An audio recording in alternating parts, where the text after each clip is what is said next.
Breaking news right now. Brian Koberger is now in Pennsylvania State Police custody after being transferred from Monroe County Jail. He made his first public court appearance in Pennsylvania for the murder of 4 University of Idaho students yesterday. He waived extradition and is now headed to Moscow.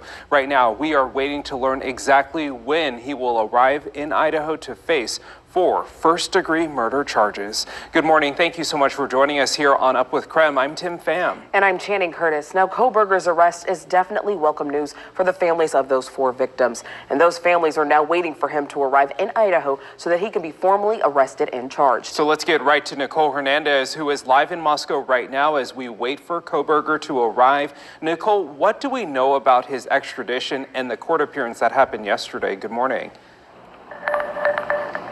Good morning, Tim. Channing. So we did call Monroe County Correctional over in Pennsylvania. Again, they confirmed that Brian Koberger is now in Pennsylvania State Police custody.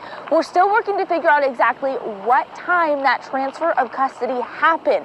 This movement, though, happening less than 24 hours after courts confirmed the extradition process to be started to get Koberger from Pennsylvania back here to North Idaho. What we know right now is that could be as early as this morning, or he could get here as late as next Friday. We are here at Latah County Jail here in Moscow. We are keeping an eye here on the area as we wait for this to happen. Yesterday, the murder suspect was in Pennsylvania court. The courtroom did not allow cameras inside, but we know he was in the room for about 20 minutes. He waived his right to an extradition hearing, meaning that he just accepted that extradition back here to Idaho. Here's video of deputies escorting him out of the courthouse after his appearance. Now they have 10 days to get the suspect the 2,500 miles from Pennsylvania to here in Idaho. We are also keeping an eye on the jail roster here at Latah County Jail online. At this point, the suspect's name and information is not in that system. In Moscow, Nicole Hernandez, KREM 2 News. Nicole Hernandez with those breaking details. Thank you. Well, since the quadruple homicide, the victims' families, community, and nation have been waiting to know what happened in the early hours of November 13th. But late yesterday afternoon, KREM 2 learned we are not going to be getting any of those answers from anyone involved with the case. So Moscow police announcing they are no longer allowed to share any information about the investigation because of a judge's order. In that order, it also limits investigators, law enforcement, and attorneys from talking about information in the case that is not public record.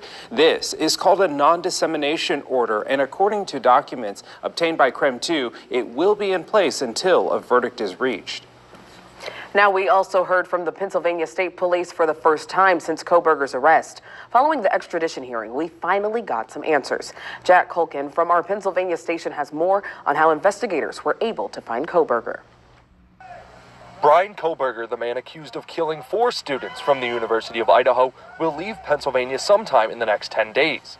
He showed up in person to a hearing at the Monroe County Courthouse, where he agreed to be taken back to Idaho. Arrangements currently are being made to deliver Koberger back to Idaho, where he can have continued due process and face these charges. In a news conference following Koberger's extradition hearing, state police and the Monroe County District Attorney's Office finally answered some questions relating to Koberger's arrest this past Friday in Chestnut Hill Township. There was ample probable cause for the issuance of the various warrants in the case. I was surprised, really, Monroe County of all places. It hits close to home.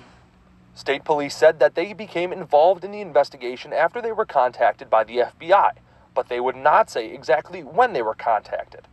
They obtained several search warrants before arresting Koberger in the early morning hours of Friday, December 30th, at his home in the Indian Mountain Lake Estates development. One was for the person of Mr. Koberger, one was for the white Elantra vehicle, and one was for the address, the residence itself that he was living in. Mr. Koberger was taken into custody without incident.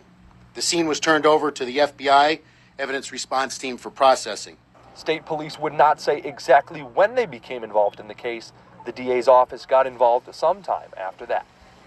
My office's role, the defendant in our county, until only a couple days before the apprehension of the defendant. Jack Culkin, Newswatch 16, Monroe County. So we also obtained new police body camera video connecting the suspect to that white Hyundai Elantra police said they were looking for last month. So in this video, you can actually see the trooper pulling up and approaching the car here. This happened in Indiana again, and troopers say they stopped the car for following too closely. For just a second, you're about to see Brian Koberger right there. He's there in that driver's seat. Now, we are keeping the passenger anonymous at this time, but what is important to note is the date on the video. That's December 15th. That's just 8 days after the Moscow Police Department started asking the public for information about a white Hyundai Elantra. Now, this new body camera footage is the second time that law enforcement pulled Koberger over. Yeah, actually, on that same day, a deputy from the Hancock County Sheriff's Department stopped him as well. Indiana State Police say the trooper didn't have the information on Koberger at the time or the license plate number of the car Idaho detectives were looking for. In the body camera footage, we can see the license plate number of the car Koberger was driving. And in our More to Every Story commitment, we dug deeper and ran that license plate number through an online database. We found out the vehicle was originally registered in Pennsylvania, but on November 18th of this year, the owner re-registered the car in Pullman to get Washington plates. That's actually just 5 days after Koberger allegedly stabbed all 4 students. So we did reach out to the Washington Department of Licensing to confirm Koberger is the one who registered to that car. So we haven't heard back yet, but we do know he was the one driving that Elantra in that Indiana State Police body camera footage. And the strides being made in this case come, of course, as the community continues to remember those 4 students whose lives were lost. Those 4 students were 20-year-old Ethan Chapin, a freshman from Conway, Washington, Xander Kernodle, a junior from Post Falls, Idaho, 21-year-old Madison Mogan, a senior from Coeur d'Alene. Now, Xana and Madison actually worked together at a restaurant in downtown Moscow. And 21-year-old Kaylee Gonsalves. She was a senior from Rathdrum, Idaho, and was a sorority member and had already lined up a job for after graduation. Just a month ago, a vigil was held for the victims where their parents spoke about the love they have for their children. The world is a darker place without them, but the light of their love and memories will always guide us all. Maddie has truly been a blessing in our lives. Watching her grow and mature into the amazing woman she become is truly priceless in our hearts.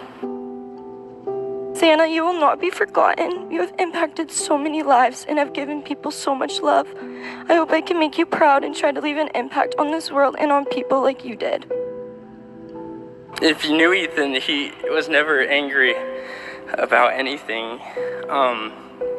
He would never get upset. You couldn't upset him ever. We're just heartbroken, and we know it's just going to take time for everybody to heal. If that's possible. I just pray that it is. Now, of course, this continues to be a developing story, so we will bring you more updates as we learn more. But for